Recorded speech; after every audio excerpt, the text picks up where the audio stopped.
Assalamualaikum warahmatullahi wabarakatuh. A'udzubillahi minasyaitonirrajim. Bismillahirrahmanirrahim. Alhamdulillahirabbil alamin wal 'aqibatu lil muttaqin wala 'udwana illa 'alal zalimin. Asyhadu an la ilaha illallah wahdahu la syarikalah wa asyhadu anna Muhammadan abduhu wa rasuluhu la nabiyya ba'da. Qala Allah ta'ala fil Qur'anil 'azim, innamal mu'minuna ikhwatun fa aslihu baina akhawaykum wattaqullaha la'allakum turhamun. Sesungguhnya orang-orang mukmin itu adalah bersaudara, oleh karena itu damaikanlah antara dua saudaramu dan bertakwalah kepada Allah supaya kamu mendapat rahmat. Pada Quran surah Al-Hujurat ayat 10 bahwa Allah menyampaikan kita sesama mukmin itu bersaudara dan berkewajiban untuk mendamaikan ketika terjadi perselisihan, karena hal ini merupakan bagian dari ciri ketakwaan kita kepada Allah Subhanahu wa Ta'ala. Untuk melaksanakan tugas mendamaikan dalam lingkup yang besar, maka kita perlu memulainya dari unit terkecil yang disebut dengan keluarga, di mana keluarga itu dikatakan sebagai miniatur bangsa. Dalam keluarga itu ada perempuan sebagai kepala rumah tangga yang diberi oleh Allah rahim untuk menebar kasih sayang di antara yang pernah tinggal di dalam rahim itu. Maka kajian kita kali ini tentang perempuan berkemajuan sebagai aktor perdamaian. Aktor itu seseorang yang sudah menjalankan sebuah peran. Untuk bisa menjalankan peran dibutuhkan acting. Dari acting yang bagus ini tentu perlu latihan. Karena perempuan termasuk hamba Allah yang diperhitungkan. Maka kita perlu menyiapkan SDM perempuan yang unggul, yang selalu melakukan pendalaman, penguatan spiritual, dan memperluas pengetahuan, karena di tangan perempuan itulah nasib sebuah bangsa. Sedangkan damai ini tidak ada perseteruan atau konflik yang akhirnya membawa rasa aman. Pemirsa dan pendengar yang dirahmati oleh Allah, kalau kita melihat keluarga sebagai unit terkecil, untuk memulai pesan perdamaian di situ, di mana perempuan punya peran, maka kita perlu memperhatikan pemicu perpecahan dari unit terkecil keluarga itu apa saja. Seperti kisah keluarga dalam surat Yusuf, di mana Nabi Yakub punya dua istri, yang satu ibu itu 10, yang ibu satunya 2.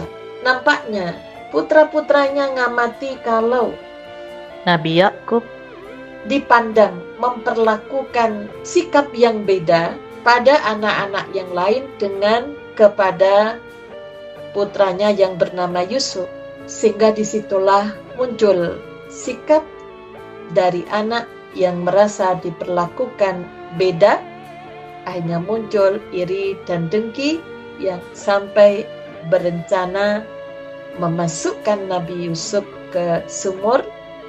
Namun atas kuasa Allah, Nabi Yusuf diselamatkan. Nah, hal ini dibutuhkan sebuah perjuangan yang panjang dari Nabi Yakub sampai beliau memikirkan persoalan anaknya sampai sakit ya, sampai ada gangguan pada penglihatannya karena dikatakan bisa depresi yang begitu berat dari apa yang dipikir oleh Nabi Yakub. Namun setelah itu di akhir hayatnya pada Quran surah Al-Baqarah ayat 133, Am kuntum syuhada'a idh hadara Yaqubal mautu idh qala li banihi ma ta'buduna min ba'di qalu na'budu ilahaka wa ilaha abaika Ibrahim wa Ismail wa Ishaqa ilaha wahida wa nahnu lahu muslimun. Apakah kamu Muhammad menjadi saksi saat maut akan menjemput Yakub ketika dia berkata kepada anak-anaknya, apa yang kamu sembah sepeninggalku?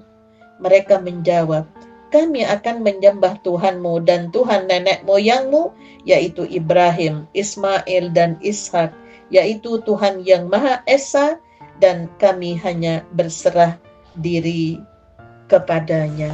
Ini Nabi Yakub alaihissalam. Kemudian bagaimana dengan perempuan? Apakah perempuan bisa? Dalam sejarah pada masa Rasulullah Sallallahu Alaihi Wasallam, hal ini terbukti bagaimana contoh kehadiran Sayyidah Aisyah Ummul Mukminin radhiyallahu anha dan Sayyidah Nailah istri Utsman bin Affan radhiyallahu anhu dalam perseteruan politik antara Ali radhiyallahu an dan Muawiyah bin Abi Sufyan. Ternyata kedua perempuan ini mampu berada di tengah-tengah untuk berupaya mendamaikan. Nah, untuk itulah maka pemicu perpecahan dalam unit terkecil keluarga, bagaimana kedua suami istri ini perlu ada kesamaan ketika memperlakukan kepada putra-putrinya agar supaya tidak menimbulkan perpecahan, adanya merasa tidak diperlakukan dengan adil. Kemudian ketika sudah mulai dewasa, ini yang perlu diantisipasi pemicu perpecahan di antara saudara kandung, itu masalah harta waris. Maka ketika Rasulullah menyampaikan surat An-Nisa, Aisyah selalu berada di samping Rasulullah karena surat An-Nisa itu harus disampaikan kepada putra-putrinya di dalam keluarga, karena perempuan sebagai kepala rumah tangga. Jadi jangan sampai tidak memahami kandungan dari surat An-Nisa dan bagaimana strategi menyampaikan kepada putra-putrinya. Agar supaya konsep dari Islam mengajarkan perdamaian dalam keluarga, agar supaya anak-anak kita tidak bertengkar hanya masalah-masalah harta waris, masalah-masalah yang berbeda ya dalam sikap orang tua, yang tentunya pendekatannya ada yang kadang-kadang tidak sama antara suami dan istri kepada anak-anaknya. Maka ini memang perlu disampaikan terkait dengan perjanjian Allah dengan rahim, karena yang punya rahim itu ada pada perempuan. Ini perlu, strategi ini perlu disampaikan kepada putra-putri, di mana Allah itu dalam sabda Rasulullah, la yadkhulul jannah qati'un, tidak bakal masuk surga orang yang memutus hubungan rahim. Kenapa? Karena Allah telah melakukan perjanjian dengan rahim yang ada pada seorang ibu. Dalam hadis yang diriwayatkan oleh Abu Hurairah, Rasulullah menggambarkan secara metaforis dialog Allah Subhanahu wa taala dengan rahim. Innallaha ta'ala khalaqal khalqa hatta idza farigha minhum qamatir rahimu faqalat hadza maqamul a'idhi bika minal qati'ati. Sesungguhnya setelah Allah Ta'ala selesai menciptakan makhluknya, rahim bangkit berkata, inilah tempat orang yang meminta perlindungan kepadamu dari memutus silaturahim. Qala na'am, ama tardina an asila man wasilaki wa aqta'a man qata'aki. Iya, kata Allah, apakah engkau sudah puas kalau aku menghubungkan orang yang menghubungkanmu dan memutuskan orang yang memutuskanmu. Qalat bala qala fadzalika. Summa qala Rasulullah sallallahu alaihi wasallam iqra'u in syi'tum. Rahim menjawab, tentu. Lalu Allah berfirman lagi, demikianlah bagimu. Kemudian Rasulullah sallallahu alaihi wasallam bersabda, bacalah jika kalian menghendaki. Pada surat Muhammad ayat 22 sampai 23, fahal asaitum in tawallaitum an tufsidu fil ardi wa tuqatti'u arhamakum ulaikal ladzina la'anahumullahu fa asammahum wa a'ma absarahum. Maka apakah kiranya jika kamu berkuasa, kamu akan membuat kerusakan di muka bumi dan memutuskan hubungan kekeluargaan? Mereka itulah orang-orang yang dilaknati Allah dan ditulikannya telinga mereka dan dibutakannya penglihatan mereka.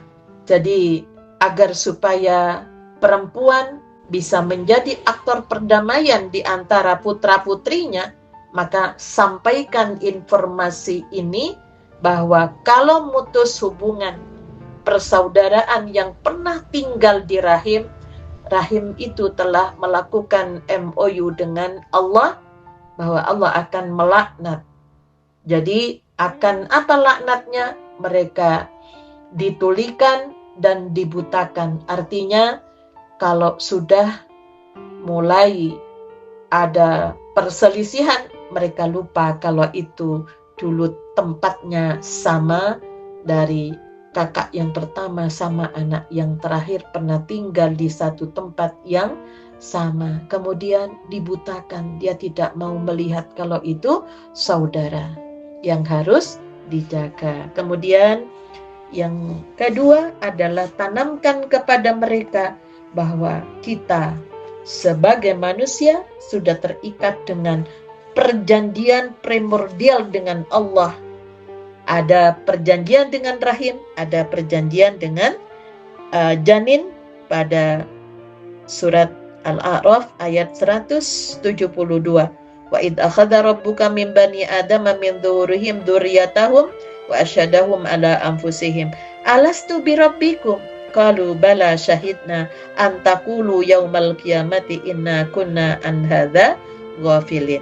Ingatlah ketika Tuhanmu mengeluarkan dari tulang belakang, tulang sulbi anak cucu Adam keturunan mereka, dan Allah mengambil kesaksian terhadap ruh mereka seraya berfirman, bukankah aku ini Tuhanmu? Mereka menjawab, betul, engkau Tuhan kami. Kami bersaksi, kami lakukan yang demikian itu agar di hari kiamat kamu tidak mengatakan sesungguhnya ketika itu kami lengah terhadapnya. Pemirsa dan pendengar yang dirahmati oleh Allah, hal-hal yang akan memicu putusnya persaudaraan, bagaimana kita perempuan sebagai ibu yang mengandung anak kita, maka kita sampaikan bahwa Allah melaknat, Allah tidak akan menyambung hubungan itu kalau hubungan persaudaraan, hubungan anak dengan orang tua sampai putus. Jadi Allah tidak akan membiarkan mereka menyambung hubungan dengan Allah.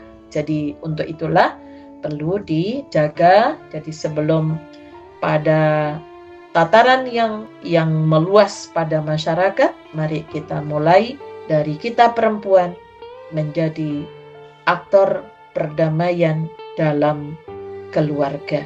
Nasrun minallah wa fathun qarib wa basyiril mu'minin. Walhamdulillahi rabbil alamin. Assalamualaikum warahmatullahi wabarakatuh.